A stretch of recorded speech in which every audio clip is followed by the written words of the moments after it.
Justice about to be served for millions of Iraqis. Saddam Hussein could hang as early as today. The world watched as Americans captured the dictator and then looked on as an Iraqi court tried him for crimes against humanity. But will the public get the chance to see him put to death on television? Many are asking for that chance. Scores of Iraqis even volunteering to carry out the death sentence. Those requests coming in the form of letters, emails, and even text messages. Let's see what today's A-List has to say about all of this. Joining us, Peter Marajanian. He's a Democratic Public Relations and Crisis Communications Consultant. Edwina Rogers, a Republican strategist and a former Bush White House aide. And Joel Mowbray, who's a syndicated columnist whose articles can be read at townhall.com. Welcome. Many people in Iraq are saying they want to see him hang, and they want to see it now. Peter, good idea, bad idea? I don't think that revenge or vengeance should guide a decision by the courts on whether or not they should televise this. I think their initial reaction is a prudent one that says we're not going to televise it live. I think that the message it sends, if they do that, is that it's a government driven by propaganda and not by the merits of an emerging democracy. So I would not support them televising. But what about the psychological impact this could have on a nation that has witnessed the ravages of Saddam Hussein for decades, Edwina? Well, I think it would be very ill-advised for them to televise the execution, but I think it's good to have closure, and the Iraqi people will know that he did die, that he was executed, and I think it would hurt their image as being a modern democratic country, especially with the Europeans and Japan, and even with Tony Blair, a big ally of the U.S., because they're all opposed to the death penalty, even for someone like Saddam. But there are those who say that many Iraqis won't believe that it actually has happened unless they see visual evidence of this. This was the same that was true when he was captured, where they actually had to show this footage all over the country just to prove that he was actually with the doctor going through the lice for the lice in the beard. Exactly. I love that moment. Yeah. You know, actually, Iraqis didn't believe that Saddam's boys had been killed until they showed the photos of them after the shootout at the house.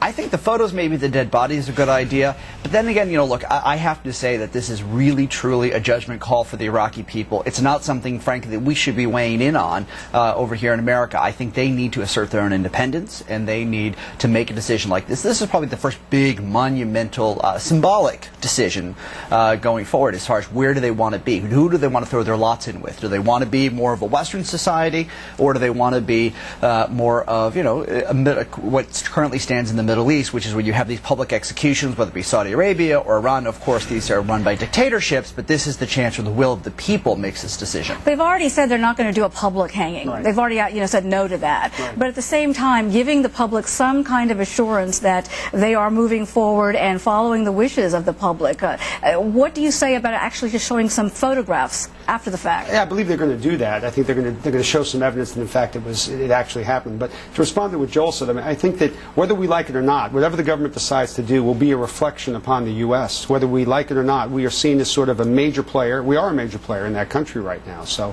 whatever decision they make will have an impact on how the Arab countries and, as Edwina said, the Western countries view us. So perception is driving that reality, Edwina? Yes. Well, I think they should definitely have it properly witnessed and confirmed that he was hung. And there are ways to do that, and there'll be pictures in the newspaper. And if anyone really has to view it, you could probably catch it on YouTube, just like everything else these days, with the internet. That would be amazing. Well, the irony is we were discussing this on Fox News, and the old joke always used to be that if there was going to be a televised execution, it would be on the Fox network. So, All right, on that note, we're going to take a break. Living life on the edge. For some, it's climbing a mountain. For others, it's drugs and drinking along with smoking. But who should bear the financial burdens of their habits?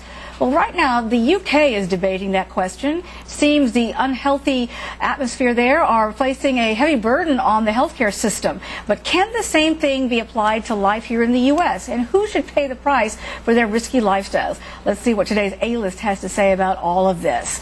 Our guest today, once again, Peter Marajanian, a Democratic Public Relations and Crisis Communications Consultant, Edwina Rogers, a Republican strategist and a former Bush White House aide, and then Joel Mowbray, who is a syndicated columnist whose articles can be read at townhall.com. Okay, this one's a little bit dicey in that the UK right now is putting together a panel of about 100 ordinary folks that they say will help them, give them some input as to whether or not things like obesity should be regulated, whether or not, if you're too fat, you're not entitled to the same type of medical treatment, the same type of care as those who may not be obese. What's your response to that, Peter?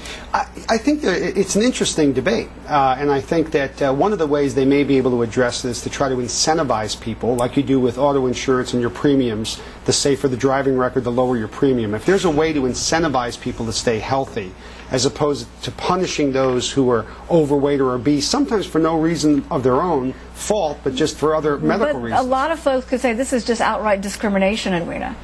Well, I actually worked on this issue when I worked in the Bush White House, and the Medicare reform, Medicare Advantage, takes a little bit of this into account, and it's already throughout our system. Like, for example, smokers are low priority for lung transplants.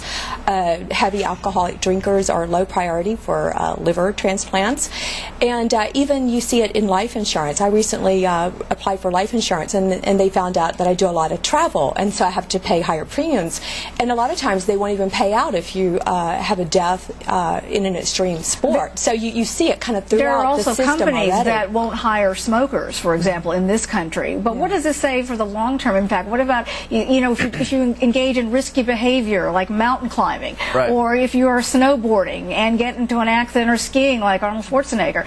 What does this say about the future and personal responsibility? Well, one of the things we have to make a distinction here is the United Kingdom is a socialized medicine system, so you really can't do incentivizing, as Peter talks about, because there's no market. You pay money to the government in the form of your taxes, and the government either has you as high priority or low priority. There's really no gradations within that.